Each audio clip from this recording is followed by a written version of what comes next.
Hey Faith family, if I haven't met you before, I'm Vera and I'm just here to help you navigate this ungodly world in a Christian way. This week's video is going to be kind of short, guys. This past week, I've really just been resting in the Lord's presence, but He has been really dealing with my heart and helping me realize that, I have this feeling of just discouragement. I have this feeling of just disappointment in my Christian life. And I'm like, why? Why am I feeling like this? I know that I went through this loss and I'm still mourning and I'm still grieving, but I'm like, there is something else there. How many of us know that you got to treat the root cause, not just the condition? And so as I've been in prayer and a little bit of fasting, the Lord revealed to me that, I'm feeling like this because I've had unrealistic expectations of what the Christian life is supposed to be. And I had to be honest with myself and say, you know what, God, you're right. I'm disappointed. And I feel like a lot of us find ourselves in this walk with God where we think that, okay, when we give our life to Jesus, when we decide to be Christians, that everything is going to work out the way that we think it should work out, right? Many of us, if we came to God as adults, came after heartbreak, after some type of betrayal, maybe an illness, maybe an addiction, some type of just loss that greatly hurt us, like basically the world just beat us up, chewed us up and spit us out. And now we decided that, I don't want to live like this anymore. I'm sick and tired of being sick and tired. Now we're turning our eyes to Jesus. But I realized that what's dangerous there is that we can now develop this mindset and have these expectations that everything in our life is just going to work out good because now we're walking with the Lord. And that's just not the case. Jesus said himself, in this world, we would have trouble, but to take heart that he has already overcome the world. And what he was saying by that is basically, we are in a spiritual battle on this side of eternity. You're going to get to a place, every believer gets to a place in their Christian walk where they have to decide whether or not they're willing to be uncomfortable on this side of eternity so that they can be comfortable in heaven, or they're going to choose comfort on earth and then be uncomfortable for an eternity in hell. We really have to decide this. And so when we understand that we're in a spiritual battle 24/7 on this side of eternity against Satan, who is the ruler of this world, then our mindset, our expectation of why are all these hardships coming our way, they're just, shifted. And that's really what the Lord was working out in my heart, is that I'm just thinking that, all my problems were going to go the moment I gave my life to Jesus. And really the war just began, because now look at me now. I'm literally sitting here on YouTube sharing the gospel, trying to win souls for the kingdom. And I wasn't doing that 3 years ago, 4 years ago, 5 years ago. So it's like we woke up the beast the moment we decided to pick up our cross and follow God. When we were sitting here living in the matrix, building what Satan was building, he wasn't worried about us. Yeah, you still had your problems. Yeah, you still had your issues.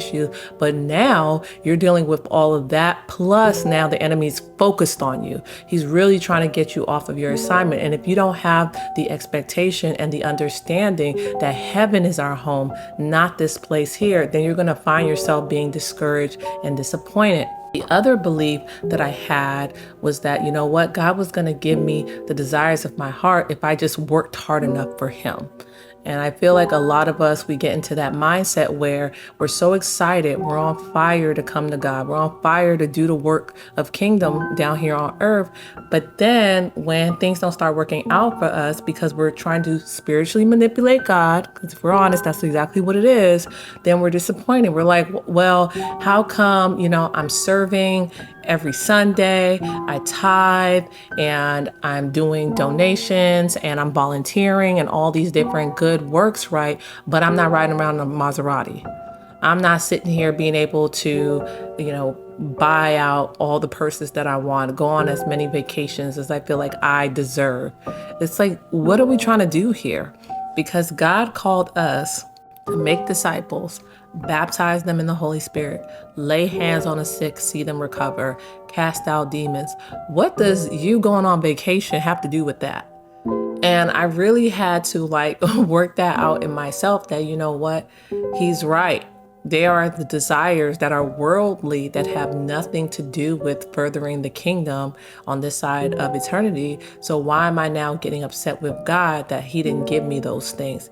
It's because I'm sitting here trying to view God through the lens of the world instead of viewing the world through the lens of God. And so that's another reason why we find ourselves discouraged.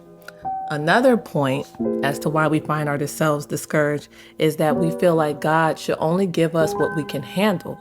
But if he did that, we would fall into pride. God doesn't give you what you can handle. He's not going to give you more than he can handle. And that's the difference. The difference there is that he wants you to be reliant on him. He doesn't want you to now go to, the me culture, where you just think that because you're gifted and you're anointed and you're so special and you work so hard, and don't get me wrong, but working hard, being diligent, that matters. But every good thing comes from God. And the moment you forget that is the moment you have the spirit of Satan. Because why did Satan fall? Because he didn't think that he needed God. He felt like he could replace God. He had that spirit of pride, and God is trying to make sure that we don't develop that spirit of pride by yanking that straight out of us. And so when we reframe our expectations of who God is and understanding that, look, we are all given a godly assignment. We got to stop comparing our walk with God with the next person. We can't look at Instagram. We can't look at our neighbor. We can't look at our friends. We don't know what their heavenly assignment is. We don't know what their cross to bear is. And so when I started to really think about those things, I felt humbled, because the reality is I don't deserve anything. Christ died on the cross. He's the only one that deserved anything, that lived on this earth. And he deserves our commitment. He deserves our devotion. He deserves our love, because he set up a whole home in an infinite place. Like, heaven is going to be, when we're on that side, it's going to be infinite. There is no more death. There is no more pain. There is no more sadness. Christ did that for us. So we owe him everything. So if any of those points resonated with you, let me know below. I'd love to connect with you all this week. And again, guys, thank you for all the prayers and well wishes and whatnot. Every day gets a little bit easier, and I'm grateful to God for that. So I love you all. We'll talk soon.